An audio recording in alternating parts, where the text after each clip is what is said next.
गणेश भगवान की जय। बोलो शंकर भगवान की जय। बोलो पार्वती माता की जय। कार्तिक भगवान की जय। 22वां अध्याय पूजन का न्यास निरूपण। उपमन्यु बोले, हे कृष्ण जी, न्यास गृहस्थियों के क्रमानुसार 3 प्रकार का होता है। ब्रह्मचारियों के लिए उत्पत्ति न्यास, सन्यासियों के लिए लय न्यास और गृहस्थियों के लिए स्थित न्यास का विधान है। अंगूठे से लेकर कनिष्ठा उंगली तक स्थित न्यास होता है। लय न्यास वाम अंगुष्ठ से दक्षिण अंगुष्ठ तक है। बिंदु के साथ नकार आदि वर्णों का न्यास करना चाहिए। तल और अनामिका में शिवजी का न्यास करें। 10 दिशाओं में अस्त्र न्यास होना चाहिए। 5 भूतों के स्वामी और 5 कलाओं को अपने हृदय के मध्य ब्रह्मरंध्र में धारण करें। पंचाक्षर मंत्र का जाप करें। प्राणवायु को रोककर अस्त्र मुद्राओं से भूत ग्रंथि का छेदन कर सुषुम्ना नाड़ी द्वारा जप करें।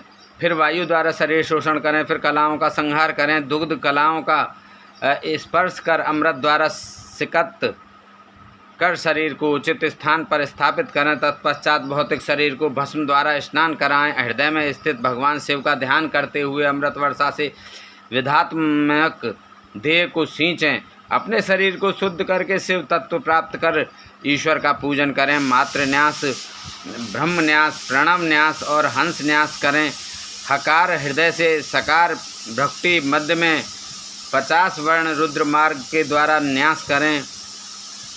फिर क्रम से अघोर वामदेव प्राणायाम हंस न्यास पंचाक्षरी मंत्र का न्यास करें। भगवान शिव का परम भक्त और शिव पूजन और ध्यान करने वाला मनुष्य संसार सागर से पार हो जाता है। इसी के द्वारा मोक्ष की प्राप्ति होती है। 23वां अध्याय मानसिक पूजन।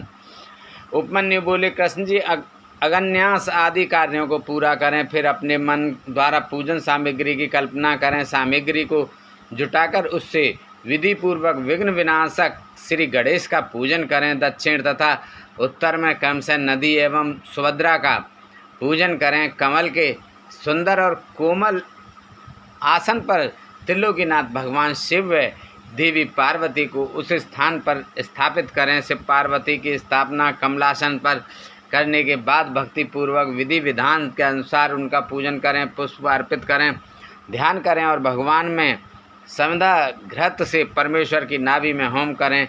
भक्ति के मध्य में परम पवित्र दीप ज्योति के आकार वाले भगवान शिव का ध्यान करें। यही वांतपिक भावना में आराधना है।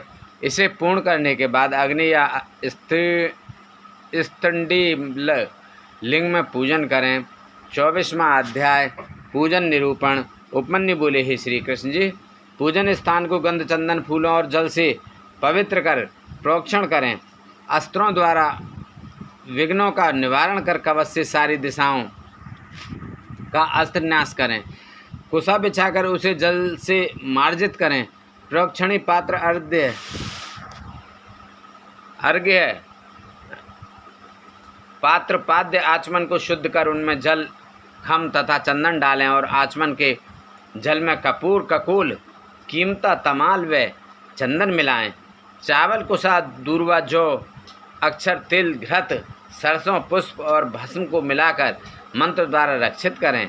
विनायक देव का पूजन करें। फिर नंदीश्वर का पूजन करने के पश्चात षोडशोपचार से शिवलिंग का पूजन करें।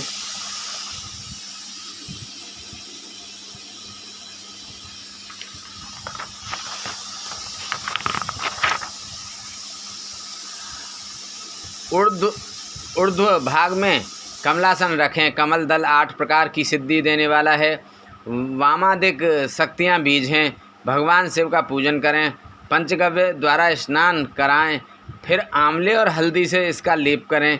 देव स्नान कराकर सुंदर वस्त्र, यज्ञ एवं यज्ञोपवीत धारण कराएं। पाद्य अर्घ्य, आचमन, धूप, दीप, नैवेद्य, गंध, पुष्प, भूषण जल, मुखवास कर रत्न जड़ित मुकुट एवं आभूषण चढ़ाएं।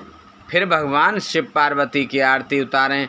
आरती की थाली को शिवलिंग के सामने 3 बार घुमाकर माथे पर सुगंधित भस्म धारण करें। फिर अपनी पूजा अर्चना में रह गई त्रुटि के लिए भगवान से क्षमा याचना करें। इस प्रकार पूजन करने से परम फल की प्राप्ति होती है।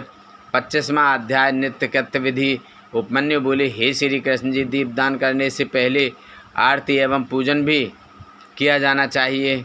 सर्वप्रथम ईशान देव से लेकर सद्योजात तक भगवान शिव का जाप करें। पहले आवरण में हृदय से लेकर अस्त्र न्यास कर पूजन करें। पूर्व में इंद्र, दक्षिण में यम, पश्चिम में वरुण, उत्तर में कुबेर, अग्निकोण में अग्नि, नेत्रिति और निरृति में वायु की पूजा करनी चाहिए। कमल के बाहर वज्रादि आयुधों का पूजन करना चाहिए। तत्पश्चात सभी स्थानों से 8 लोकपालों का पूजन कर माँ जगदम्बा का पूजन कर उनकी आराधना करें। योग, ध्यान, जप और होम कृत्यों में 6 तरह का नैवेद्य होना चाहिए। उसके बाद कपूर, कंकुल, जावित्री, कस्तूरी, केसर, मृगमध, सुगंधित पुष्प आदि अर्पण कर घी का दीपक जलाएं।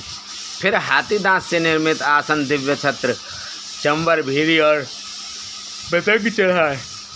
अपनी सामर्थ्य के अनुसार किया गया शिव पूजन उत्तम फल देने वाला होता है। शिवजी में अनन्य भक्ति रखने वाले प्राणी को अवश्य ही मुक्ति प्राप्त हो जाती है।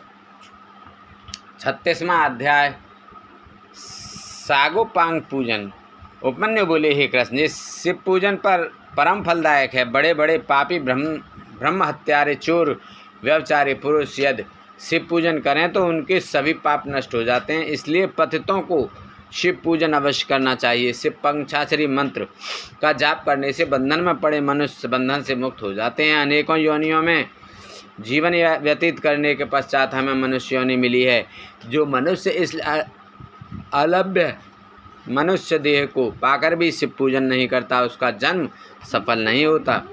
इसलिए प्रत्येक मनुष्य को भक्तिपूर्वक त्रिलोकीनाथ भगवान शिव का पूजन आराधन अवश्य करना चाहिए। भगवान शिव के पूजन के समान अन्य कोई भी धर्म नहीं है। यह मनुष्य को सभी सांसारिक बंधनों एवं मोह माया से मुक्ति दिलाने वाला है। शिव पूजन करने के पश्चात मनुष्य को परिवार एवं बंधु बांधवों सहित प्रसाद बांटना चाहिए। 27वां अध्याय अग्निकृत विधान। उपमन्यु बोले, हे कृष्ण जी, अग्निकृत तो कुंड, स्थल, स्त्रीडिल, वेदी, लोहे के पात्र अथवा मिट्टी के पात्र में कर्तव्य है। उसमें विधि पूर्वक अग्नि की स्थापना करनी चाहिए और फिर हवन करना आरंभ करें। सबसे पहले कुंड का निर्माण करें। कुंड के चारों ओर 3 मेखला होनी चाहिए। फिर कुंड के योनि की रचना करें। कुंड को गोबर से लीपकर उसे अग्नि में तपाएं और तत्पश्चात उस पर वेदोक्त सूत्र लिख दें। कुशा पुष्पों से कुंड को प्रोक्षित करें। पूजन की सभी सामग्री एकत्रित करें। मणि द्वारा उत्पन्न या किसी ब्राह्मण के घर से लाई गई अग्नि को ही ग्रहण करें। कुंड की 3 बार परिक्रमा कर अग्नि बीज मंत्र का उच्चारण करते हुए कुंड में अग्नि स्थापित करें। फिर दक्षिण दिशा में विश्व शिव पूजन कर मंत्र न्यासादि कर घी में धेनु मुद्रा दिखाकर शोभा को तपाकर प्रोक्षण करें। फिर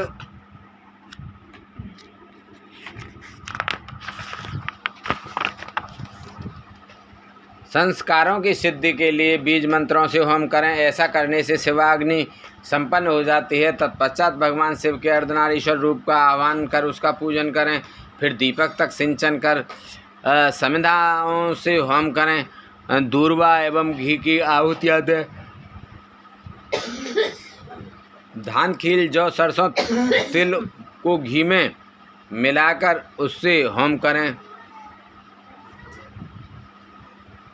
फिर 3 प्रायश्चित आहुतियाँ दें। बचे घी को 1 पुष्प रखकर 62 मंत्र द्वारा हवन करें। विसर्जन कर अग्नि की रक्षा करें। देवों का आह्वान कर उनका पूजन करें। भस्म को मंत्र द्वारा धारण करें। अग्निकृत समाप्त होने पर शिव शास्त्रानुसार बलि कर्म करें।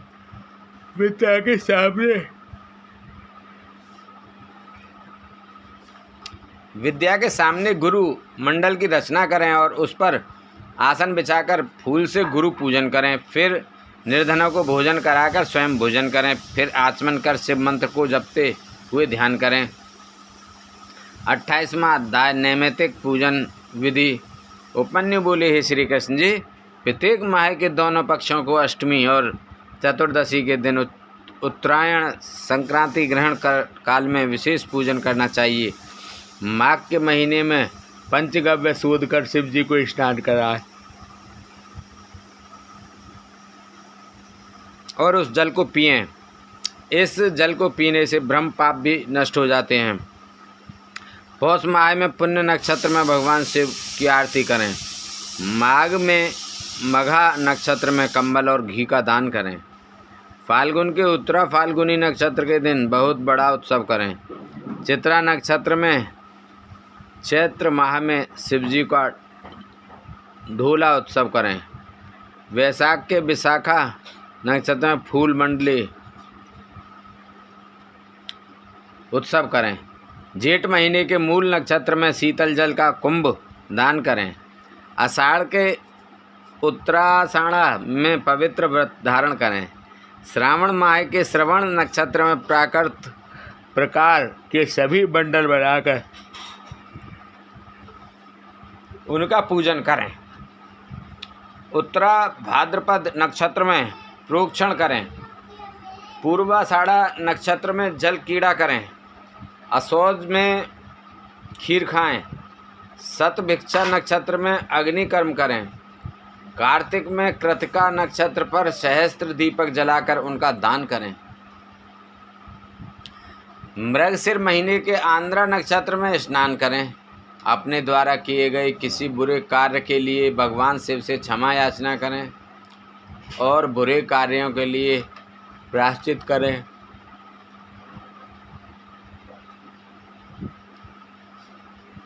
इस प्रकार नित्य पूजन करने से इसी जन्म में मोक्ष की प्राप्ति होती है। 29वां अध्याय काम्य कर्म निरूपण। श्री कृष्ण बोले, हे महर्षि, अब आप मुझसे शिव धर्म के अधिकारी पुरुषों का कर्तव्य कर्म निरूपण करें। उपमन्यु बोले, हे कृष्ण, कर्म ऐहिक और आयुष्मिक दो प्रकार के होते हैं, जिनमें आयुष्मिक कर्म क्रिया में, तपो में, जन में, ध्यान में,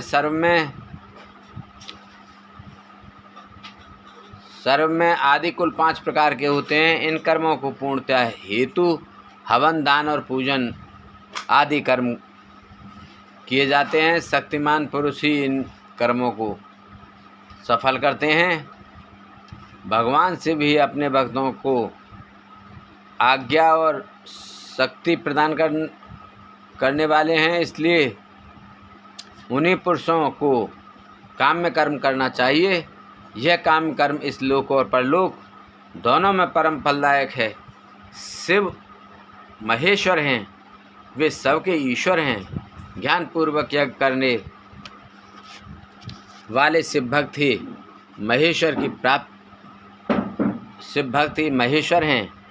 इसलिए ही आभ्यंतर कर्म शिव तथा वाह कर्म महेश्वर हैं।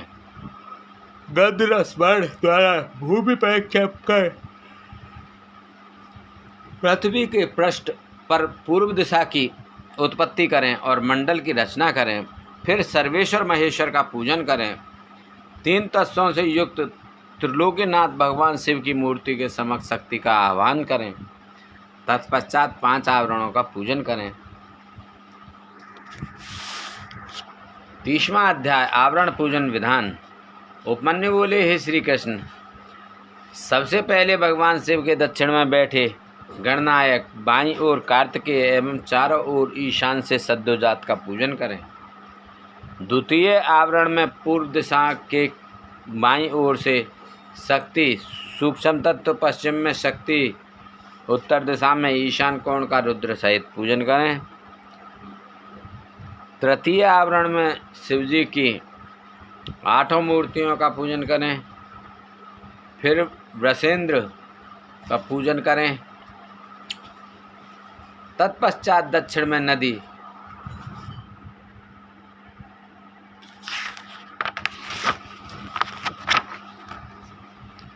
उत्तर में महाकाल शास्त्रों अग्निकोण एवं मृतकाओं का दक्षिण दिशा में पूजन करें।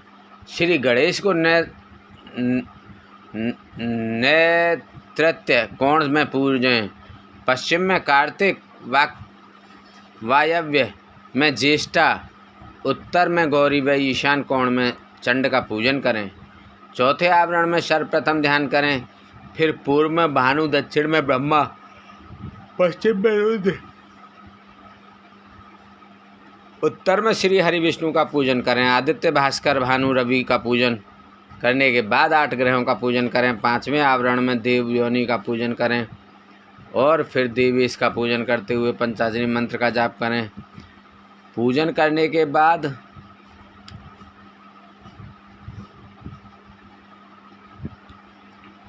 पश्चाताप भगवान शिव पार्वती को सभी भोग अर्पित करें। फिर स्तुति गायन करें और ओम नमः शिवाय का 108 बार जाप करें। क्रमानुसार गुरुदेव का पूजन करें। सभी आवरणों के 7 देव विसर्जन करें। सब सामान गुरुदेव को अर्पित करें। वह योग योगेश्वर कहलाता है जो चिंतामणि तुल्य है। 31वां अध्याय।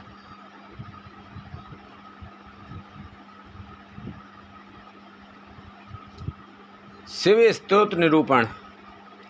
उपमन्यु बोले, हे श्री कृष्ण, अब मैं आपको पंचवर्ण नामक पवित्र स्तोत्र सुनाता हूँ।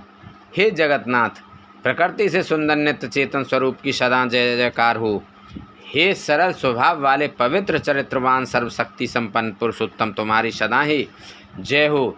हे मंगल मूर्ति कृपा निदान देवादिदेव, मैं आपको प्रणाम करता हूँ। भगवान, पूरा संसार आपके वश में है। प्रभु, आप सब पर कृपा करके अपने भक्तों की कामनाओं को पूरा करें। हे जगदम्बा, हे मातेश्वरी, आप हम सब भक्तों के मनोरथों को पूरा कीजिए। हे गणनायक, हे स्कंददेव, आप भगवान शिव की आज्ञा का पालन करने वाले और उनके ज्ञान रूपी अमृत को पीने वाले भगवान, आप मेरी रक्षा करें। हे 5 कला के स्वामी, आप मेरी अभिलाषा पूरी करें। हे 8 शक्तियों के स्वामी, आप सर्वेश्वर शिव की आज्ञा से हमारी कामनाएं पूरी करें। हे 7 लोकों की माता, आप मेरी प्रार्थना स्वीकार करें। हे विघ्न विनाशक, आप हमारे शुभ कार्यों में आने वाले सभी विघ्नों को दूर करें। इस प्रकार यह आवरण स्तोत्र अत्यंत शुभ है। प्रतिदिन इस कीर्तन को श्रवण करने वाला पापों से छूटकर मोक्ष को प्राप्त होता है। 20वां अध्याय। सिद्ध कर्मों का निरूपण। उपमन्यु बोले, श्री कृष्ण जी, सर्वप्रथम प्राणवायु को जीतना चाहिए, क्योंकि इस पर विजय प्राप्त होने से सब वायुओं पर विजय मिल जाती है। क्रमानुसार अभ्यस्त किया गया प्राणायाम सब दोषों को हटा देता है। यह शरीर की भी रक्षा करता है। जब प्राण वायु पर विजय प्राप्त हो जाती है तो विष्ठा, मूत्र, कफ सभी मंद पड़ जाते हैं। श्वास वायु लंबी तथा देर से आने लगती है। हल्कापन, द्रुत गमन, उत्साह, बोलने में चातुर्य, सभी रोगों का विनाश सब प्राणायाम की सिद्धि से पूरे हो जाते हैं। इंद्रियों को वश में करने का नाम प्रत्याहार है, क्योंकि इंद्रियां ही विषयों में संलग्न होती हैं। सभी इंद्रियों को वश में कर लेना ही परम सुखकारी होता है। यही विद्वानों को ज्ञान और वैराग्य प्रदान करता है। अपनी इंद्रियों को वश में कर लेने से आत्मा का उद्धार होता है। अपने हृदय को एकाग्र करना और शिव चरणों में समर्पित कर देना ही सांसारिक बंधनों से मुक्ति प्रदान करता है। 33वां अध्याय। लिंग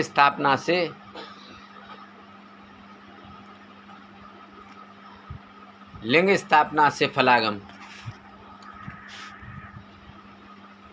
मुनिवर उपमन्यु श्री कृष्ण को परलौकिक विधि के बारे में बताते हैं। यह विधि सर्वोत्तम है। इस त्रिलोक में निवास करने वाले सभी प्राणी इस विधि का आश्रय लेकर अपने पद को प्राप्त करते हैं। सबने अपने पदों के अनुसार सुख, शासन और राज्य को प्राप्त किया।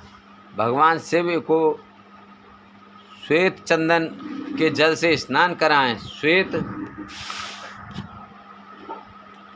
कमल से ही उनका पूजन कर हाथ जोड़कर प्रणाम करें। उन्हें कमल के ही आसन पर विराजमान करें। धातु का शिवलिंग बनाकर उसका पूजन करें। बेल पत्रों द्वारा कमल के दाईं ओर बैठे हुए भगवान शिव और देवी पार्वती का पूजन आराधना करें। फिर सुगंधित वस्तुओं से सुरभित करें। मूर्ति के दाईं ओर अगर अंगुरु, पश्चिम में मेनसिल, उत्तर में चंदन और पूर्व में हरिताल लगाएं। तत्पश्चात भगवान शिव की मूर्ति के चारों ओर गूगल और अगर की धूप दें। फिर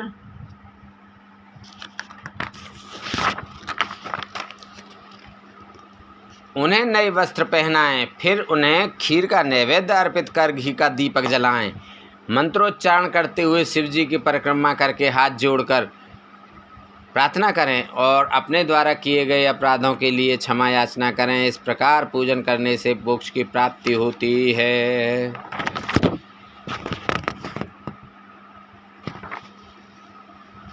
34वां अध्याय लिंग स्थापना से शिव प्राप्ति। मुनि उपमन्यु ने श्री कृष्ण से कहा, हे कृष्ण, जितने भी प्रकार की सिद्धियां हैं वे शिवलिंग की स्थापना करने से तत्काल सिद्ध हो जाती हैं। सारा संसार लिंग का ही रूप है, इसलिए इसकी प्रतिष्ठा से सबकी प्रतिष्ठा हो जाती है। ब्रह्मा, विष्णु और रुद्र कोई भी अपने पद पर स्थित नहीं रह सकते। अब मैं तुम्हें भगवान शिव के लिंग के बारे में बताता हूँ। लिंग 3 गुणों को उत्पन्न करने का कारण है। वह आदि और अंत दोनों से रहित है। इस संसार का मूल प्रकृति है और इसी से चर अचर जगत की उत्पत्ति हुई है। यह शुद्ध, अशुद्ध और शुद्धाशुद्ध आदि से 3 प्रकार का है। सभी देवता और प्राणीजन इसी से उत्पन्न होकर अंत में इसी में लीन हो जाते हैं। इसलिए भगवान शिव को लिंग रूपी मानकर उनका देवी पार्वती सहित पूजन किया जाता है। भगवान शिव और देवी पार्वती की आज्ञा के बिना इस संसार में कुछ भी नहीं हो सकता। त्रिलोकी के प्रलय काल आने पर जब भयानक प्रलय मची थी, उस समय श्री हरि भगवान विष्णु क्षीर सागर में अथाह जल के बीच शेष शैया में सो गए। तब उनके नाभि कमल से ब्रह्मा जी की उत्पत्ति हुई। शिव जी की माया से मोहित ब्रह्मा जी विष्णु जी के पास जाकर उनसे बोले, तुम कौन हो? यह कहकर उन्होंने निद्रा मग्न श्री हरि को झंझोड़ दिया। तब जाकर श्री हरि ने आश्चर्य से अपने सम्मुख खड़े व्यक्ति को देखकर पूछा, पुत्र, तुम कौन हो और यहाँ क्यों आए हो? यह सुनकर ब्रह्मा जी को क्रोध आ गया। तब वे दोनों ही अपने को बड़ा और सृष्टि का रचयिता मानकर आपस में झगड़ने लगे। जल्दी ही बढ़ते बढ़ते बात युद्ध तक पहुँच गई और ब्रह्मा जी विष्णु में भयंकर युद्ध होने लगा। तब त्रिलोकीनाथ भगवान शिव उस युद्ध को रोकने के लिए दिव्य अग्नि के समान प्रज्वलित लिंग रूप में उनके बीच में प्रकट हो गए। उन्हें देखकर दोनों आश्चर्यचकित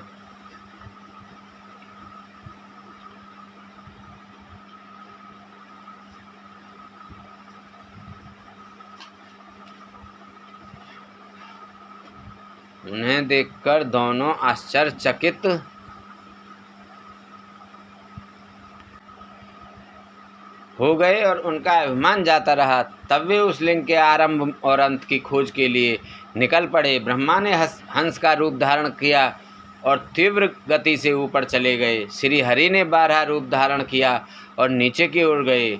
1000 वर्षों तक दोनों लिंग के आदि अंत की तलाश में घूमते रहे, परंतु उन्हें कुछ न मिला। उन्होंने यही समझा कि यह कोई प्रकाशमान आत्मा है। तब ब्रह्मा जी और विष्णु जी दोनों ने हाथ जोड़कर श्रद्धा भाव से प्रकाश पुंज शिवलिंग को प्रणाम किया। 35वां अध्याय ब्रह्मा विष्णु मोह। मुनि उपमन्यु बोले, हे वासुदेव, उस समय वहाँ पर ओंकार का नाद होने लगा, परंतु ब्रह्मा और विष्णु दोनों ही उस ब्रह्म ध्वनि को समझ ना सके।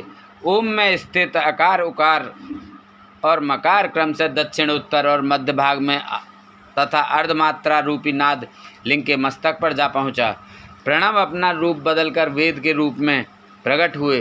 अकार के अकार से ऋग्वेद, उकार से यजुर्वेद, मकार से सामवेद और नाद से अर्थवेद की उत्पत्ति हुई। सर्वप्रथम ऋग्वेद की उत्पत्ति हुई। इसमें रजोगुण से संबंधित विधि मूर्ति थी। षष्ठी लोक तत्वों में पृथ्वी, अव्यय, आत्मा, काल, निवृत्ति, 64 कलाएं तथा ऐश्वर्य आदि विभूतियां ऋग्वेद से प्राप्त हुई। यजुर्वेद से सत्वगुण, अंतरिक्ष और विद्या आदि तत्वों की प्राप्ति हुई। सामवेद से तमोगुणी रुद्र मूर्ति एवं संहारक वस्तुएं उत्पन्न हुई। अर्थवेद में निर्गुण आत्मा का वैभव, माहेश्वरी सदाशिव निर्विकार आत्माओं की स्थिति का वर्णन है। नारद मेरी आत्मा है, समस्त विश्व ओंकार के अर्थ का सूचक है। ओम शब्द शिव का वाचक है। शिव और प्रणव में कोई अंतर नहीं है। संसार के रचनाकर्ता ब्रह्मा, रक्षक विष्णु और संहारक रुद्र हैं। रुद्र ही ब्रह्मा विष्णु को अपने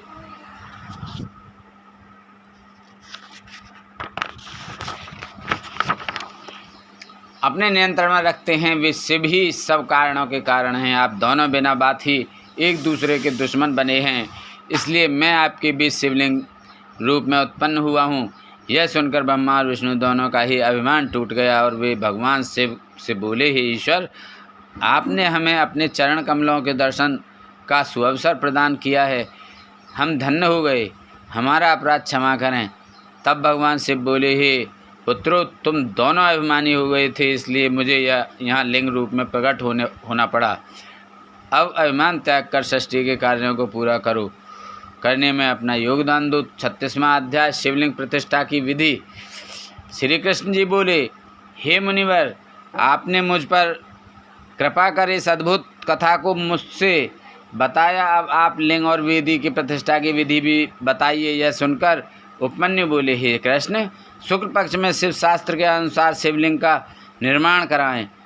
गणेश जी का पूजन कर लिंग को स्नान के लिए ले जाएं। 5 स्थान की मिट्टी, गोबर और पंचगव्य से शिवलिंग को स्नान कराएं।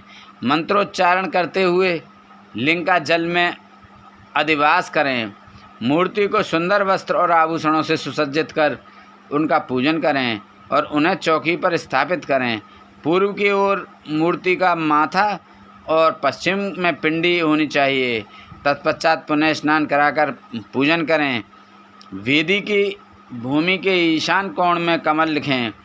शिवजी का आह्वान कर पूजन करें। वेदी के पश्चिम में चंडिका कमल लिखकर पुष्प अर्पित करें। फिर शिवलिंग को नए वस्त्रों में लपेटें। विदेश कुंभ और वर्धनी सेवी की स्थापना करें। फिर 4 विप्र मंत्रोच्चारण करते हुए हवन करें।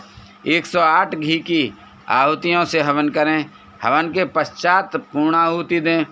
फिर महापूजन आरंभ करें। 10 कलशों के जल में शिव मंत्र पढ़कर अंगूठे और अनामिका द्वारा मृतिका मंत्र जाप करें। फिर उस जल में शिवलिंग का अभिषेक करें। फिर विदेश के घट से अभिषेक करें। तत्पश्चात दोनों हाथ जोड़कर भक्ति भावना से भगवान शिव का देवी पार्वती सहित स्तुति करते हुए आह्वान करें। फिर पंचोपचार से उनका पूजन करें। पूजन करने के पश्चात हाथ जोड़कर क्षमा याचना करें। फिर अन्य मूर्तियों को भी इसी विधि से स्थापित करें। सब कार्यों के पूर्ण हो जाने पर आचार्य को यथावत दक्षिणा देकर उसके चरण छूकर आशीर्वाद प्राप्त करें। 37वां अध्याय योग निरूपण। मुनि उपमन्यु बोले, हे केशव, अब मैं आपको योग विधि के बारे में बताता हूँ, जिसके द्वारा सभी विषयों से निवृत्त हो अंतकरण की सब वृत्तियाँ शिवजी में स्थित हो जाएं। वह परम योग है। योग 5 प्रकार का होता है: मंत्र योग, स्पर्श योग, भाव योग, अभाव योग और महायोग। मंत्रों का उनके अर्थ सहित ज्ञान होना महायोग कहलाता है। मंत्रों को प्राणायाम द्वारा सिद्ध करना स्पर्श योग कहलाता है। जब जिह्वा मंत्रों को स्पर्श ना करते हुए भी उनका जाप करती है तो वह भाव योग कहलाता है।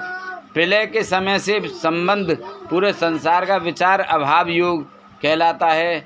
जब साधना करने वाले की सभी मानसिक प्रवृत्तियां भगवान शिव से जुड़ जाएं और वह नित्य शिव चिंतन में मग्न रहे, ऐसी दशा महायोग कहलाती है।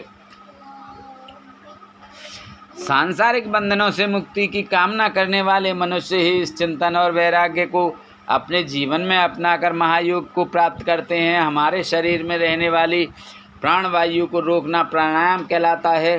प्राणायाम रेचक, पूरक और कुंभक 3 प्रकार का होता है। साधक को इनका अभ्यास करना चाहिए, क्योंकि इसी से शरीर की शुद्धि होती है। प्राणायाम संगर्भ और अगर्भ 2 प्रकार का होता है। जप और ध्यान वाला प्राणायाम संगर्भ कहलाता है, परंतु जिसमें जप और ध्यान नहीं करते वह अगर्भ प्राणायाम कहलाता है। योगी जन सगर्भ प्राणायाम करते हैं। प्राणवायु पर विजय प्राप्त कर लेने पर सभी वायु उस योगी के अधिकार में आ जाती हैं।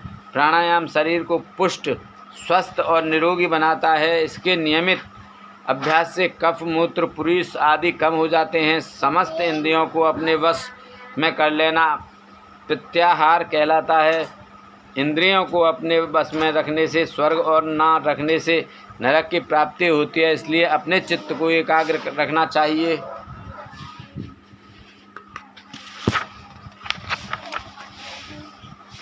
भगवान शिव जो कि सबके ईश्वर हैं, त्रिलोकीनाथ हैं, का ध्यान करने से योगी का कल्याण होता है। अपने पूरे शरीर के साथ साथ इंद्रियों पर काबू पाने से आत्मा का उद्धार होता है।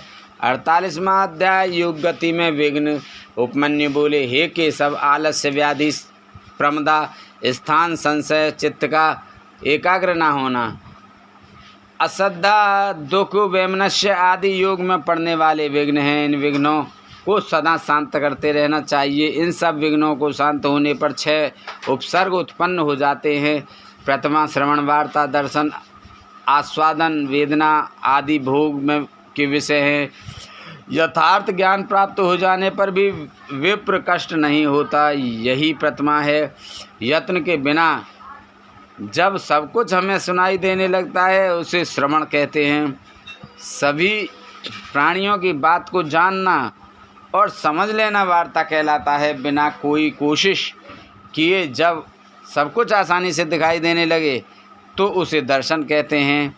दिव्य पदार्थों के स्वाद का नाम आस्वादन है। वेदना को सभी प्रकार के स्पर्शों का ज्ञान माना जाता है। योगी उपसर्ग पाकर सिद्ध हो जाता है। 39वां अध्याय योग वर्णन।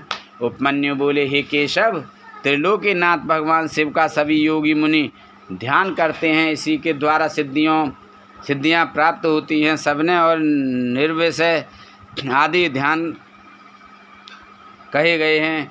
निर्विषय ध्यान करने वाले अपनी बुद्धि के विस्तार में ध्यान करते हैं और ब्रह्मा के में प्रवेश करते हैं। सविषय ध्यान सूर्य किरणों को आश्रय देने वाला होता है। शांति, प्रशांति, दीप्ति, प्रसाद ये दिव्य सिद्धियां देवी का ध्यान करते हुए प्राणायाम द्वारा सिद्ध होती हैं। ब्रह्मा और अभ्यंतर अंधकार का विनाश प्रशांति और सभी आपत्तियों का नाश शांति है। ब्रह्मा अभ्यंतर प्रकाश का दीप कहा जाता है। जब हमारी बुद्धि शुद्ध हो जाए यही प्रसाद है। बाहर भीतर के सभी कार्य पूर्ण होने पर सब कारण प्रसिद्ध हो जाते हैं। भगवान शिव जो साक्षात परमेश्वर हैं का भक्तिपूर्वक ध्यान करने से सभी पाप तत्काल नष्ट हो जाते हैं। बुद्धि का प्रवाह ध्यान एवं स्मरण से होता है।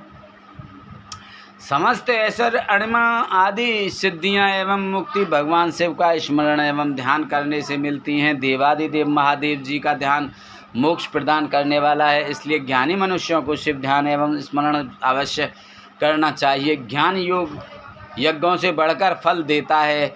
महायोगी योग सिद्ध कर लोकहित और लोक कल्याण हेतु लोक भ्रमण करते रहते हैं। वे विषय वासना को तुच्छ मानते हैं और सब इच्छाओं को त्याग कर वैराग्य ले लेते हैं। वे शिव शास्त्रों में वर्णित विधि के अनुसार अपनी देह का त्याग कर देते हैं। इससे उन्हें मुक्ति प्राप्त हो जाती है। भगवान शिव में अगाध भक्ति और श्रद्धा रखने वाले ज्ञानी मनुष्यों को इस सांसारिक मोह माया से मुक्ति मिल जाती है और वे जन्म मरण के चक्कर से मुक्त होकर परम शिव धाम को प्राप्त कर लेते हैं। 40वां अध्याय मुनियों का नैमिषारण्य गमन। सूत जी बोले, हे मुनियों, महर्षि उपमन्यु ने भगवान श्री कृष्ण को ज्ञान योग उपदेश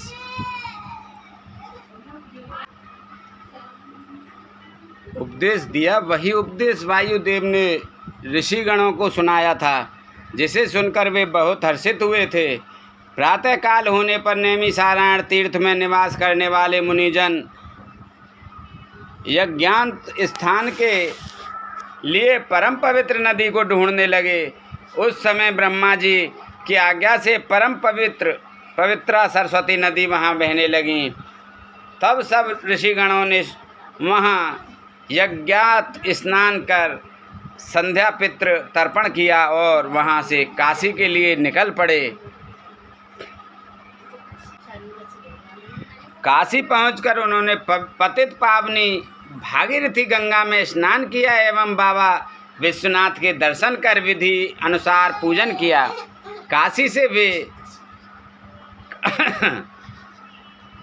से वे चल पड़े। रास्ते में उन्हें एक अद्भुत दिव्य प्रकाश चारों ओर फैला दिखाई दिया, जिसमें पाशुपत व्रत की सिद्धियां प्राप्त भस्मधारी मुनिजन विलीन हो रहे थे। फिर शीघ्र ही वे तेज भी विलीन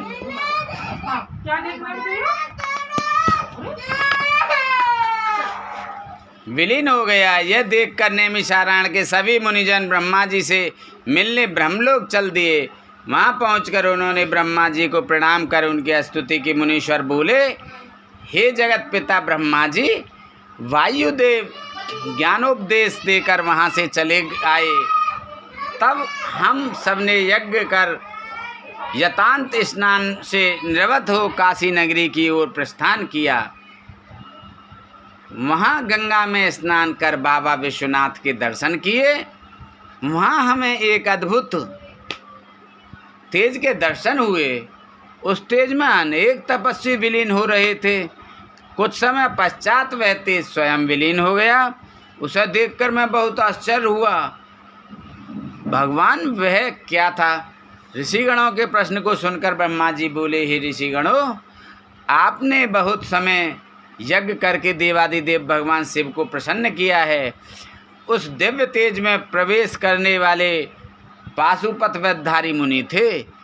उसके दर्शन का यही अर्थ है कि आपको शीघ्र ही दिव्य लोक की प्राप्ति होने वाली है। इसलिए आप मोक्ष प्राप्त करना हेतु पाशुपत व्रत धारण करें। अब आप सब यहाँ से सुमेरु पर्वत पर चले जाएं। वहाँ सनत कुमार जी आपके आगमन की प्रतीक्षा कर रहे हैं। वे पूर्व में अपने अहंकार के कारण मिले शाप से मुक्ति पाने के लिए वहाँ तपस्या कर रहे हैं। वहाँ उन्हें ज्ञान प्राप्त होगा। 41वां अध्याय, मुनियों का मोक्ष। सूत जी बोले, हे मुनिवर, ब्रह्मा जी के वचन सुनकर ऋषिगण उन्हें प्रणाम कर सुमेरु पर्वत पर चले गए। वहाँ उन्होंने पर्वत शिखर पर एक सुंदर तालाब की उत्तर दिशा में तपस्या करते सनत कुमार जी को देखा। मुनि उन्हें प्रणाम करके उनके पास बैठ गए। सनत कुमार जी ने आंखें खोलकर अपने पास बैठे मुनियों को देखकर उनसे प्रश्न किया, हे ऋषिवर, आप कौन हैं और यहाँ क्या कर रहे हैं? यह सुनकर ऋषिगणों ने सारी बातें उन्हें बता दी। उसी समय नंदीश्वर भी वहाँ आ गए। नंदीश्वर को अपने सामने पाकर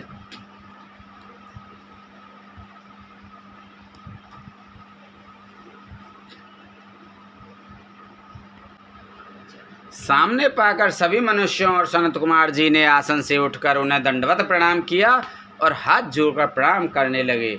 सनत कुमार जी बोले, हे नंदीश्वर, इन मुनियों ने जो नैमिषारण्य में निवास करते हैं 10,000 वर्षों तक यज्ञ किया है, उस महायज्ञ के समाप्त होने पर ब्रह्मा जी ने इन्हें आपकी शरण में भेजा है। आप इनका कल्याण करें और इन्हें दिव्य अद्भुत ज्ञान प्रदान करें। सनत कुमार जी के वचन सुनकर नंदीश्वर ने अपनी कृपा दृष्टि ऋषिगणों पर कर दी। नंदीश्वर ने परम दिव्य शिव तत्व का उपदेश उन्हें दिया। तब उपदेश देकर वे बोले, यह परम ज्ञान धर्म अर्थ काम और मोक्ष सभी प्रदान करने वाला है। अब आप मुझे जाने की आज्ञा प्रदान करें। यह कहकर नंदीश्वर वहाँ से चले गए। इसके पश्चात सभी ऋषिगण प्रयाग तीर्थ चले गए और वहाँ उन्होंने अपना महान योग पूरा किया। योग पूर्ण होने पर उन्हें ज्ञात हुआ कि कलयुग आ रहा है। यह देखकर वे नैमिषारण्य मुनि काशी चले गए। वहाँ मुक्ति की कामना करते हुए उन्होंने पाशुपत व्रत धारण किया। उनकी सिद्धि सफल हुई और वे शिव पद को प्राप्त हुए। श्री व्यास जी बोले, इस प्रकार यह शिव पुराण पूर्ण हुआ।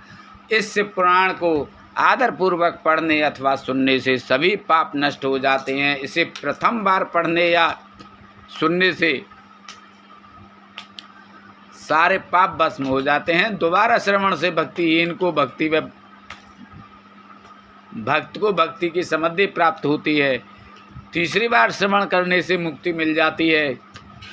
अपनी मनोकामना पूर्ण करने हेतु इसका 5 बार पाठ करना चाहिए। प्राचीन काल में शिव पुराण का 7 बार पाठ कर अनेक राजाओं, ब्राह्मणों और वैश्यों ने साक्षात शिव दर्शन किए।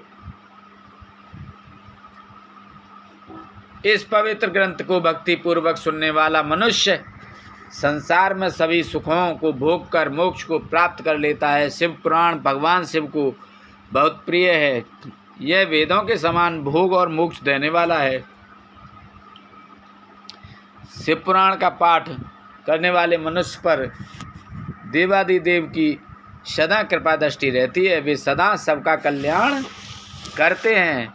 श्री वायवी संहिता संपूर्ण, शिव पुराण संपूर्ण। बोलो शंकर भगवान की जय। बोलो पार्वती माता की जय। बोलो गणेश भगवान की जय। बोलो कार्तिक भगवान की जय। ओम जय शिव ओंकारा, स्वामी भज शिव ओंकारा। ब्रह्मा विष्णु सदा शिव, ब्रह्मा विष्णु सदा शिव, अर्धांगिनी धारा। ओम जय शिव ओंकारा। एकानन चतुरानन पंचानन राजय, स्वामी पंचानन राजय। हंसानन गरुड़ासन, हंसानन गरुड़ासन, वाहन साज। ओम जय शिव ओंकारा। 2 भुज 4 भुज 10 भुज आते सो है, स्वामी 10 भुज आते सो है। तेरे गुण रूप निरखता, तेरे गुण रूप निरखता, प्रभु बन जन मोहे। ओम जय शिव ओंकारा। माला वनमाला रुंड माला धारे, स्वामी रुंड माला धारे। चंदन मृग मद सोहे, चंदन मृग मद सोहे, भोले शुभकारी। ओम जय शिव ओंकारा। श्वेतांबर पीतांबर बागंबर अंगे, स्वामी बागंबर अंगे। हंसादिक गरुड़ादिक, हंसादिक ब्रह्मादिक, भूतादिक संगे। ओम जय शिव ओंकारा। करके मध्य कमंडल चक्र त्रिशूल धारता स्वामी चक्र त्रिशूल धरता जग करता जग भरता जग करता जग भर जग पालन करता ओम जय शिव ओंकारा ब्रह्मा विष्णु सदाशिव जानते अविवेका स्वामी जानते अविवेका प्रणवाक्षर में शोभित प्रणवाक्षर में शोभित ये तीनों एका ओम जय शिव ओंकारा जय शिव ओंकारा स्वामी जज शिव ओंकारा ब्रह्मा विष्णु सदाशिव ब्रह्मा विष्णु सदाशिव अर्धांगिनी धारा जय शिव ओंकारा जय शंकर शंकर जय शंकर कैलाशपति जय गौरा गौरा जय गौरा जय पार्वती जय शंकर शंकर जय शंकर कैलाशपति जय गौरा गौरा जय पार्वती जय शंकर जय कृपान शंकर जय शंकर कैलाशपति जय गौरा गौरा जय पार्वती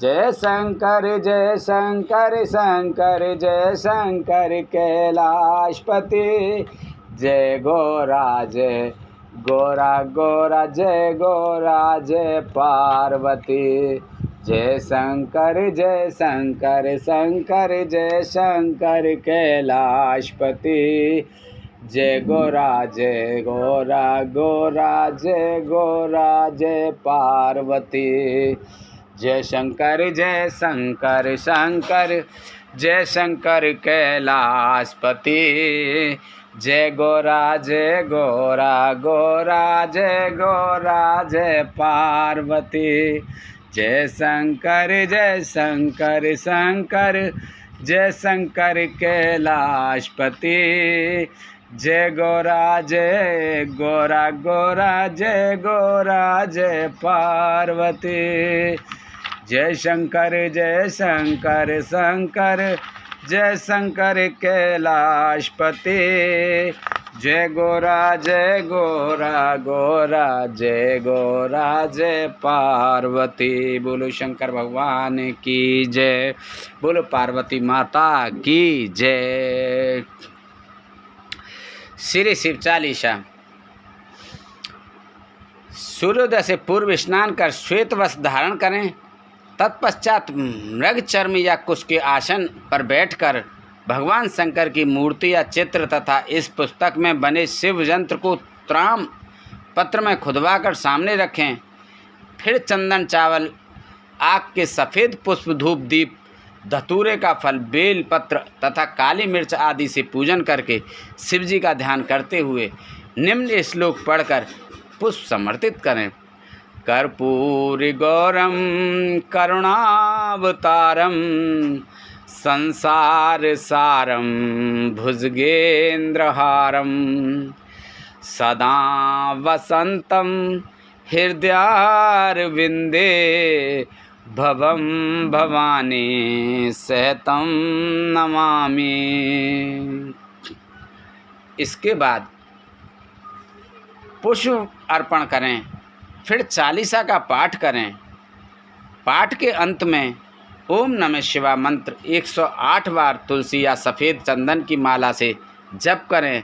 जप के साथ अर्थ की भावना करने से कार्य सिद्ध जल्दी होती है। जय गणेश गिरजा सुमन मंगल मूल सुजान, कहत अयोध्या दास तुम देव अभय वरदान। समस्त मंगलों के ज्ञाता गिरजा सुत श्री गणेश जी की जय हो। मैं अयोध्या दास आपसे अभय होने का वरदान मांगता हूँ। जय गिरजापति दीन दयाला, सदा करत संतन प्रतिपाला। भाल चंद्रमा सोहत नीके, कानन कुंडल नाग फनी के। दीनों पर दया करने वाले तथा संतों की रक्षा करने वाले पार्वती के पति शंकर भगवान की जय हो। जिनके मस्तक पर चंद्रमा शोभायमान है और जिन्होंने कानों में नागफनी के कुंडल धारण किए हुए हैं। अंग गौर सिर गंग बहाए, मुंड माल तन छार लगाए। वस्त्र खाल बाघंबर सोहे, छवि को देख नाग मुनि मोहे। जिनके अंग गौरवर्ण हैं, सिर से गंगा बह रही है, गले में मुंडमाला है और शरीर पर भस्म लगी हुई है, जिन्होंने बागंबर धारण किया हुआ है, ऐसे शिव की शोभा देखकर नाग और मुनि भी मोहित हो जाते हैं। मैना मात की हो दुलारी, वाम अंग सोहत छब न्यारी। कर त्रिशूल सोहत छब भारी, करत सदा शत्रुन छयकारी। महारानी मैना की दुलारी पुत्री पार्वती उनके वाम भाग में सुशोभित हो रही हैं, जिनके हाथ का त्रिशूल अत्यंत सुंदर प्रतीत हो रहा है। वही निरंतर शत्रुओं का विनाश करता रहता है। नंद गणेश सोहें तह कैसे, सागर मध्य कमल हों जैसे। कार्तिक श्याम और गणराऊ, या छब को कही जात न काऊ। भगवान शंकर के समीप नंदी व गणेश जी ऐसे सुंदर लगते हैं जैसे सागर के मध्य कमल। श्याम कार्तिकेय और उनकी करोड़ों गणों की छवि का बखान करना किसी के लिए संभव नहीं है। देवन जब ही जाए पुकारा, तब ही दुख प्रभु आप निवारा। कियो उपद्रव तारक भारी, देवन सब मिल तुम ही जुहारी। हे प्रभु, जब जब भी देवताओं ने पुकार की, तब तब आपने उनके दुखों का निवारण किया है। जब तारकासुर ने उत्पात किया, तब सब देवताओं ने मिलकर रक्षा करने के लिए आपकी गुहार की। तुरत सड़ानन आप पठाए, लबो निमेष में मार गिराए। आप जलंधर असुर सहारा, सुयस तुम्हार विदित संसारा। तब आपने तुरंत स्वामी कार्तिकेय को भेजा, जिन्होंने क्षण मात्र में ही तारकासुर राक्षस को मार गिराया। आपने स्वयं जलंधर का संहार किया, जिससे आपके यश तथा बल को सारा संसार जानता है। त्रिपुरासुर संग युद्ध मचाई, सबहि कृपा कर लीन बचाई। किया तपहि भागीरथ भारी, पूर्व प्रतिज्ञा तास पुरारी। त्रिपुर नामक असुर से युद्ध कर आपने देवताओं पर कृपा की, उन सभी को आपने बचा लिया। आपने अपनी जटाओं से गंगा की धारा को छोड़कर भागीरथ के तप की प्रतिज्ञा को पूरा किया था।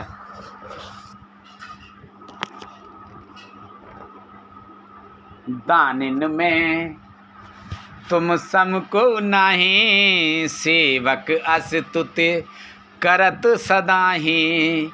वेद माहि महिमा तब गाई, अकत अनाद भेद नहीं पाई। संसार के सभी दानियों में आपके समान कोई दानी नहीं है। भक्त आपकी सदा ही वंदना करते रहते हैं। आपके अनादि होने का भेद कोई बता नहीं सका। वेदों में भी आपके नाम की महिमा गाई गई है। प्रगट उदद मंथन ते ज्वाला, जरत सुरासुर भये विहाला। कीन दया तैं करी सहाई, नीलकंठ तब नाम कहाई। समुद्र मंथन करने से जब विष उत्पन्न हुआ, तब देवता और राक्षस दोनों ही बेहाल हो गए। तब आपने दया करके उनकी सहायता की और ज्वाला पान किया, तभी से आपका नाम नीलकंठ पड़ा। पूजन राम चंद्र जब कीना, जीत के लंक विभीषण दीना। सहस कमल में हो रहे धारी, कीन परीक्षा तवहीं पुरारी। रामचंद्र जी ने लंका पर चढ़ाई करने से पहले आपका पूजन किया और विजय हो लंका विभीषण को दे दी। भगवान रामचंद्र ने जब सहस्त्र कमल के द्वारा पूजन किया, तो आपने फूलों में विराजमान हो परीक्षा ली। एक कमल प्रभु राखे गोई, कमल नैन पूजे चह सोई। कठिन भक्त देखे प्रभु शंकर, भये प्रसन्न दिए एक चितवर। आपने एक कमल पुष्प माया से लुप्त कर दिया, तो श्री रामचंद्र जी ने अपने कमल नयन से पूजन करना चाहा। जब आपने राघवेंद्र की इस प्रकार की कठोर भक्ति देखी, तो प्रसन्न होकर उन्हें मनवांछित वर प्रदान किया। जय जय जय अनंत अविनाशी, करत कृपा सबके घटवासी। दुष्ट सकल नित मोह सता में, भ्रमत रहो मोह चैन न आवे। अनंत और अविनाशी शिव की जय हो। सबके हृदय में निवास करने वाले आप सब पर कृपा करते हैं। हे शंकर जी, अनेक दुष्ट मुझे प्रतिदिन सताते हैं, जिससे मैं भ्रमित हो जाता हूँ और मुझे चैन नहीं मिलता। त्राय त्राय में नाथ पुकारो, यह अवसर मोहि आन उबारो। ले त्रिशूल शत्रुन को मारो, संकट से मोहि आन उबारो। हे नाथ, इन सांसारिक बाधाओं से दुखी होकर मैं आपका स्मरण करता हूँ। आप मेरा उद्धार कीजिए। आप अपने त्रिशूल से मेरे शत्रुओं को नष्ट कर मुझे इस संकट से बचाकर भवसागर से उबार कीजिए। मात पिता भ्राता सब होई, संकट में पूछत नहीं कोई। स्वामी एक है आस तुम्हारी, आए हरहु मम संकट भारी। धन निर्धन को दे। माता पिता और भाई आदि सुख में ही साथी होते हैं। संकट आने पर कोई पूछता भी नहीं है। हे जगत के स्वामी, आप ही मेरी आशा टिकी है। आप मेरे इस घोर संकट को दूर कीजिए।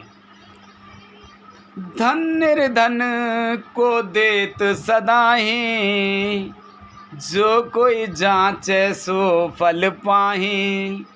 अस्तुत के ही विद करो तुम्हारी, क्षमऊ नाथ अब चूक हमारी।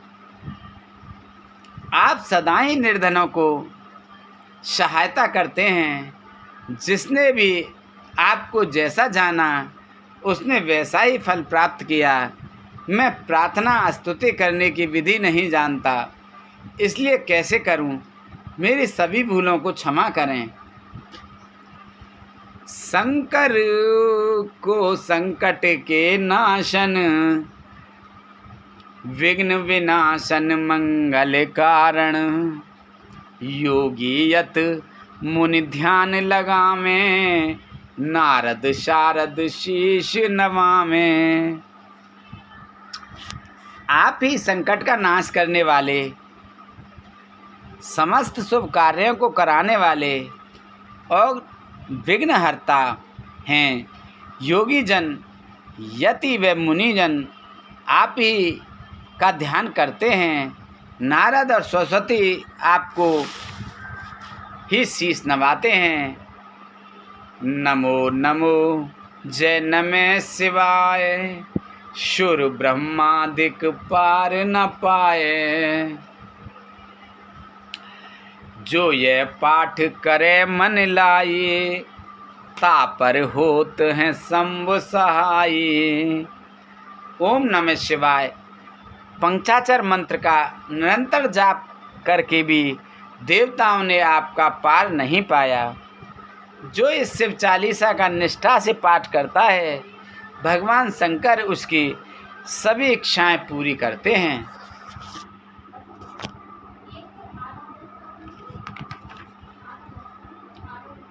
ऋनिया जो कोई हो अधिकारी, पाठ करे सो पावनहारी। पुत्र होने की इच्छा जोई, निश्चय शिव प्रसाद ते होई। यदि ऋणी कर्जदार इसका पाठ करे तो वह ऋण मुक्त हो जाता है। पुत्र प्राप्ति की इच्छा से जो इसका पाठ करेगा, निश्चय ही शिव की कृपा से उसे पुत्र प्राप्त होगा। पंडित त्रयो दसी को लावे, ध्यान पूर्वक होम करावें। त्रयोदशी वित करें हमेशा, तन नहीं ताके रहे कलेसा। प्रत्येक मास की त्रयोदशी को घर पर पंडित को बुलाकर श्रद्धा पूर्वक पूजन व हवन करना चाहिए। त्रयोदशी का व्रत करने वाले व्यक्ति के शरीर और मन को कभी कोई कलेश दुख नहीं रहता। धूप दीप नैवेद्य चढ़ावें, शंकर सन्मुख पाठ सुनावें। जन्म जन्म के पाप नसावें, अंत धाम शिवपुर में पावें। धूप दीप और नैवेद्य से पूजन करके शंकर जी की मूर्ति या चित्र के सामने बैठकर यह पाठ करना चाहिए। इससे समस्त पाप नष्ट हो जाते हैं और अंत में शिवलोक में वास होता है, अर्थात मुक्ति हो जाती है। कहते अयोध्या आस तुम्हारी, जान सकल दुख हरहु हमारी। नित्य नेम उठ पात ही, पाठ करो 40, तुम मेरी मनोकामना पूर्ण करो जगदीश। अयोध्या दास कहते हैं, हे शंकर जी, हमें आपकी ही आशा है। यह जानते हुए मेरे समस्त दुखों को दूर करिए। इस शिव चालीसा का 40 बार प्रतिदिन पाठ करने से भगवान मनोकामना पूर्ण करेंगे। मंगसर छठे हैं मंत्र तो, संवत 64 जान।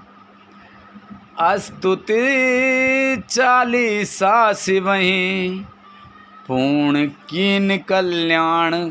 सियापत रामचंद्र पत, जय शरणम शंकर हरि ओम। जय जय सिया राम, जय जय हनुमान हरि की जय। मंगल भवन अमंगल हारी, द्रवहु से दशरथ अजर बिहारी। दीन दयाल बिरद संभारी, हरऊ नाथ मम संकट भारी। अब सोहु कृपा करऊ एहि भांति, सब तज भजन करें दिन राति।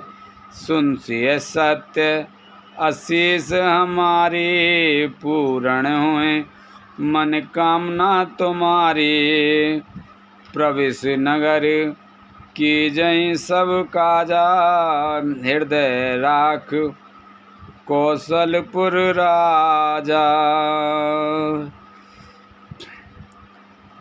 हेमंत ऋतु मार्गशीर्ष मास की छठी तिथि संवत 64 में यह चालीसा लोक कल्याण के लिए पूर्ण हुई। शिव स्तुति। बोलो शंकर भगवान की जय, बोलो पार्वती माता की जय, बोलो गणेश भगवान की जय, बोलो शंकर भगवान की जय।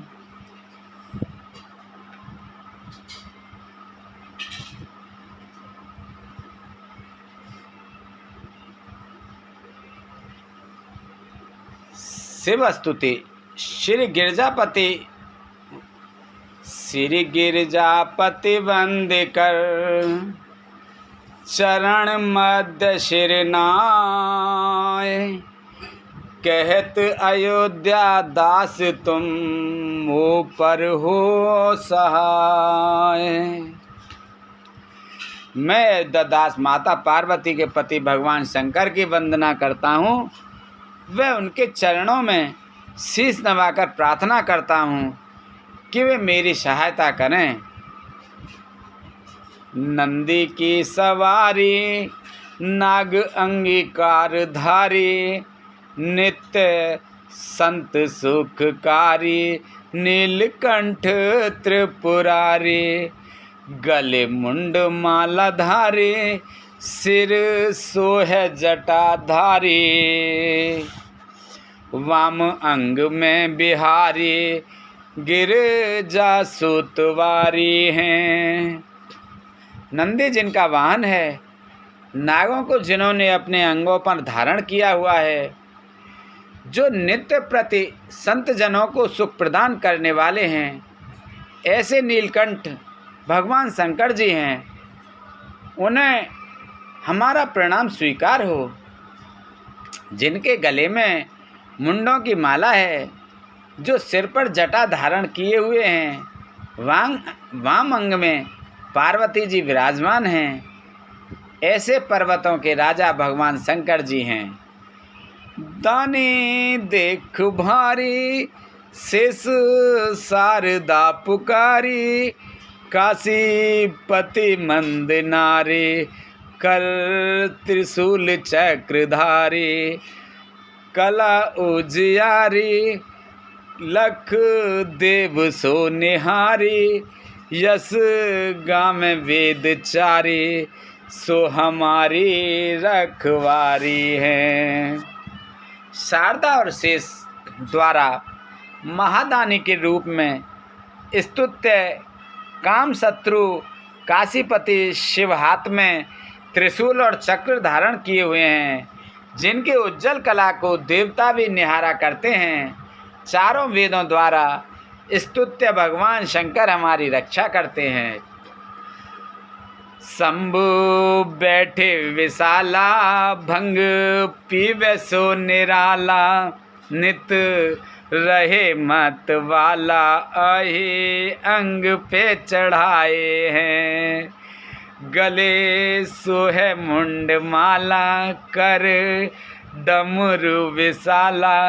अरु ओढ़े मृग छाला, भस्म अंग में लगाए हैं।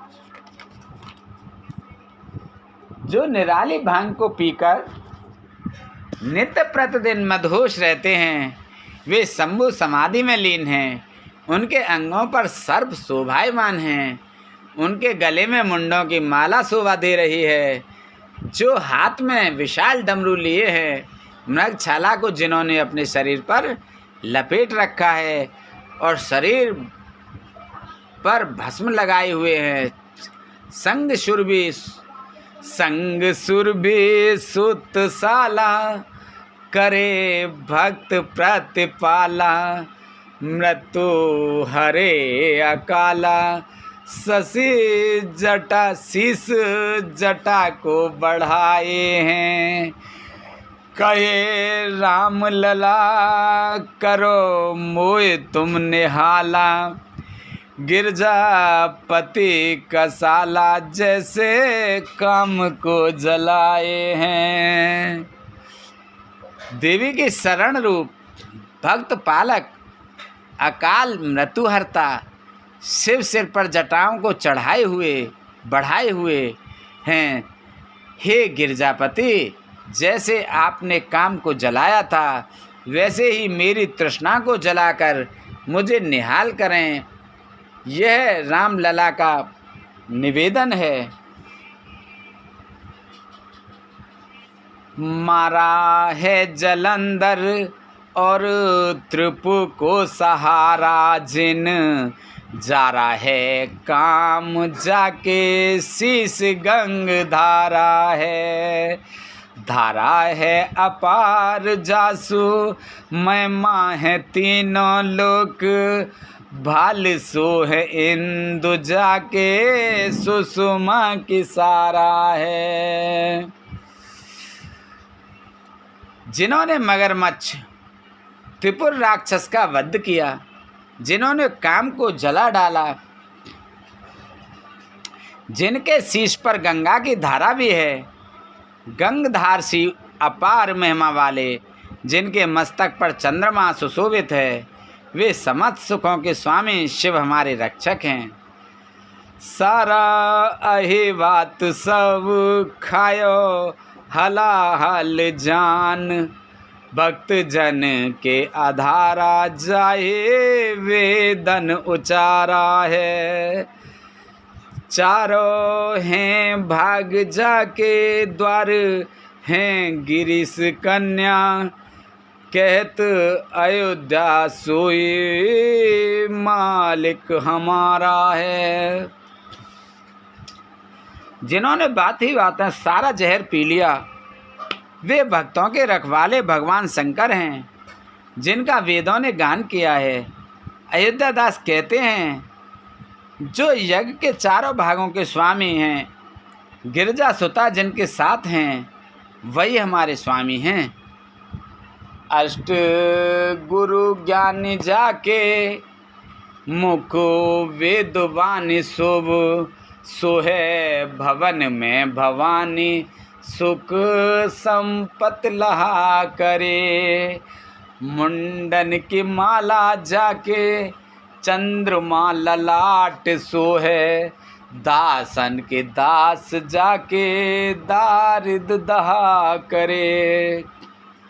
आठों गुरु जानते हैं, जिनका मुखी चारों वेदों की वाणी का रूप है, जिनके भवन की स्वामिनी माता भवानी हैं, वह शिव सुख और संपत्ति के दाता हैं।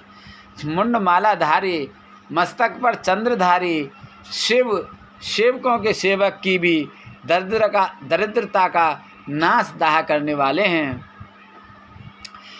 चारों द्वार बंदे जाके द्वारपाल नंदे, चारों द्वार बंदे जाके द्वारपाल नंदे, कहत कवि आनंदे नर नाहक हाहा करे। जगत रिसाए यमराज की कहा बसाए, शंकर सहाय तो भयंकर कहा करे। जिन्होंने नरक के चारों द्वार बंद करवा दिए हैं, जिनके द्वारपाल के रूप में नंदी विराजमान हैं, कवि आनंद कहते हैं कि ऐसे आनंद को देने वाले देवता के होते हुए भी लोग व्यर्थी हाहाकार करते हैं, क्योंकि सांसारिक लोगों की थोड़ी सी पूजा अर्चना से जो प्रसन्न हो जाते हैं और शंकर जी उनकी सहायता करते हैं, तो ऐसे में यमराज की क्या आवश्यकता है। अर्थात आप भयंकर यमराज की यातना से बचना चाहते हैं तो शंकर जी की शरण में जाओ।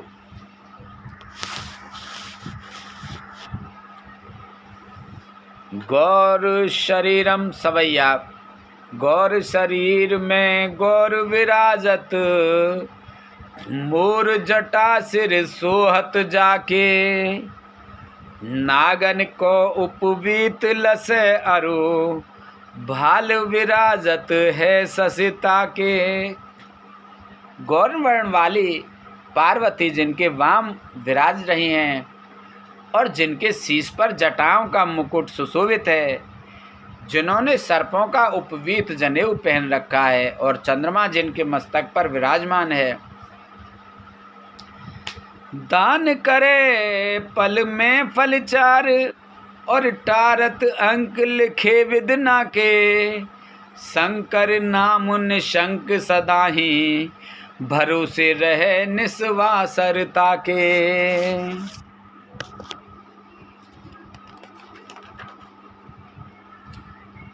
जो पल भर में चारों फल धर्म अर्थ मोक्ष और काम को देने वाले हैं और भाग्य में लिखे को बदल सकते हैं, उनका नाम भगवान शंकर है और बिना किसी शंका के निरंतर उनके भरोसे पर रहना चाहिए। मंगसर मास है मंत्र ऋतु, छठा दिन है शुभ बुध, कहे तो अयोध्या दास तुम, शिव के विनय समुद।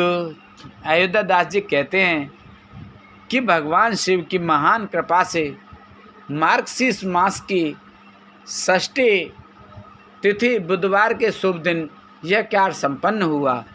बोलो शंकर भगवान की जय, बोलो पार्वती माता की जय। श्री शिवाष्टक।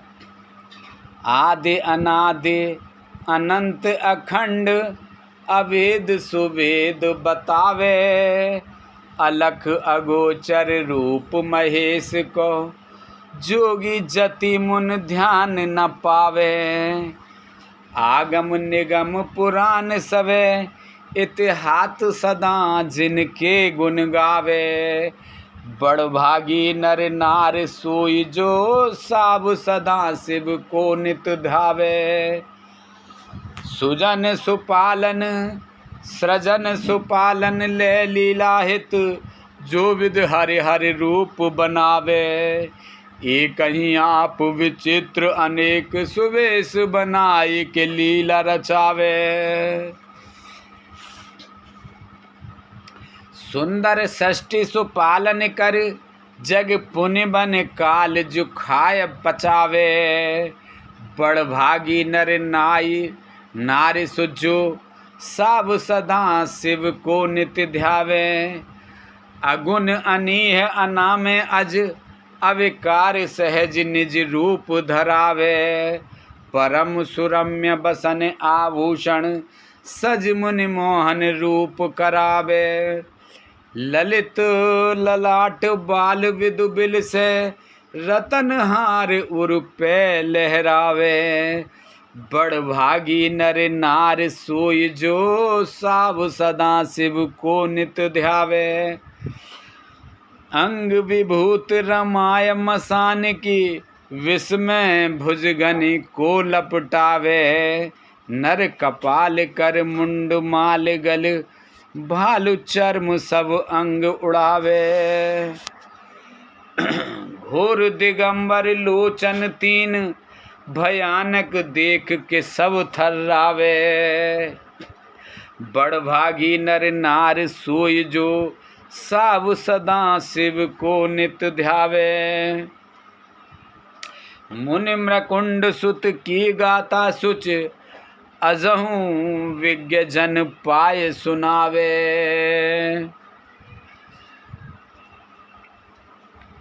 बड़भागी नर नार सोई जो, साब सदा शिव को नित ध्यावे।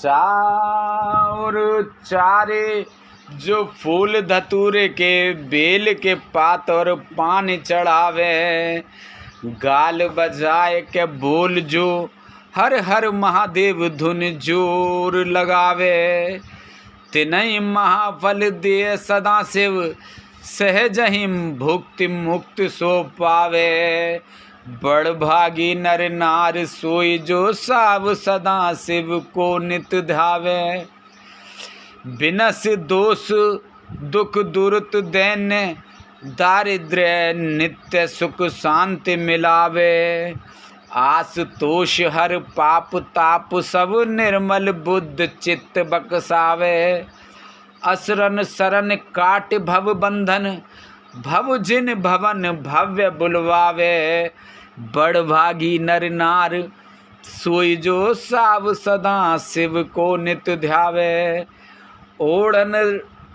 ओढ़र दानी उदार अपार जो ने कुछ सेवा ते ढुर जावे, दमन अशांत समन संकट बिरद विचार जानहि अपनावे, ऐसे कृपाल कृपा में देव के क्यों न शरण अब ही चले आवे,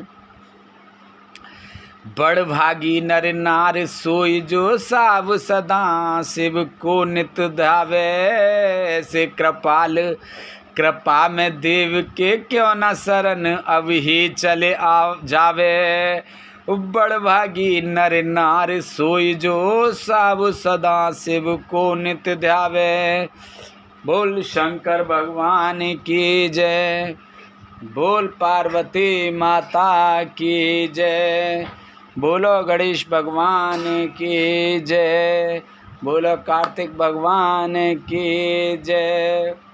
जय शंकर शंकर जय शंकर कैलाशपति, जय गौरा गौरा जय गौरा जय पार्वती, जय शंकर जय शंकर कैलाशपति, जय गौरा गौरा जय पार्वती जय पार्वती।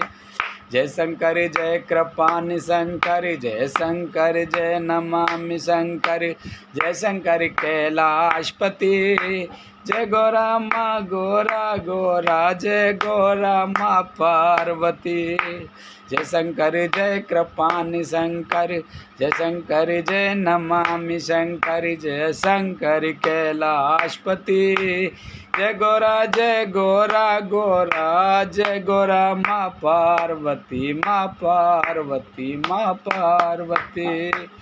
जय शंकर जय नमामि शंकर, जय शंकर कैलाशपति, जय शंकर जय कृपानि शंकर, जय शंकर कैलाशपति, जय गौरा गौरा जय गौरा जय गौरा माँ पार्वती माँ पार्वती। जय शंकर जय शंकर कैलाशपति, जय गौरा माँ गौरा जय गौरा माँ गौरा जय गौरा माँ पार्वती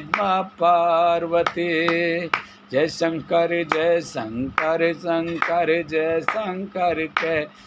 कैलाशपति, जय गौरा माँ गौरा जय गौरा माँ पार्वती।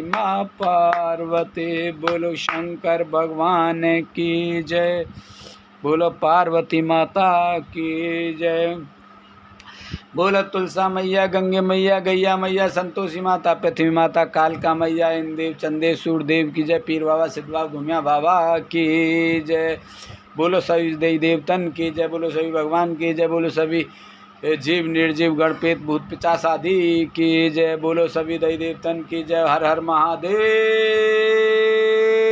शंभू।